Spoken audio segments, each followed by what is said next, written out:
Hi friends. இப்போ மாமா ஒரு குரூப்ல பாவம் அவருக்கு யாரும் அனுப்பிவிட்டாங்கன்னு தெரியல. அவரு 4-5 பேத்துக்கு அனுப்பியிருக்காரு. என்னன்னு பார்த்தா போத்தீஸ் கடைக்காரங்க நம்மளுக்கு 50,000 ரூபா கொடுக்கறதான்னு ஒன்று வந்திருக்கு.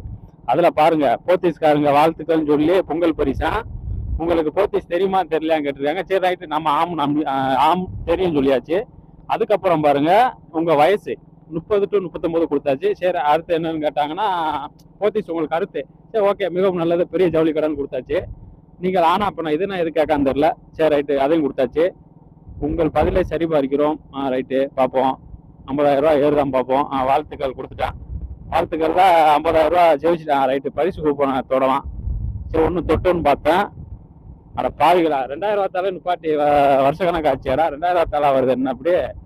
சரி, நீங்கள் 50,000 ரூபா ஜெயிச்சிட்டேன் பார்த்தீங்களா. லாஸ்ட்டை சுற்றி முற்றி வாட்ஸ்அப் குரூப் அனுப்ப வச்சுட்டேன். இதே மாதிரி பேக்கா நிறையா வந்துக்கிட்டு இருக்கு. தயவு செஞ்சு இதை யாரும் நம்பாதீங்க மக்களே. இந்த மாதிரி எதுவும் வந்துச்சுன்னா நீங்கள் தயவு செய்து யாருக்கும் ஷேர் பண்ணாதீங்க. ஏன்னா நம்ம அக்கௌண்ட்லேருந்து காசு எடுக்கவும் வாய்ப்பு இருக்குது. இப்போ நான் ஏன் உள்ளே போனேன்னா நம்ம பேலன்ஸ் தான் ஒத்த பைசா இல்லையா, அதனால தான் நான் உள்ளே போய் தைரியமாக பார்த்தேன். நீங்கள் தயவு செய்து இந்த மாதிரி பண்ணாதீங்க.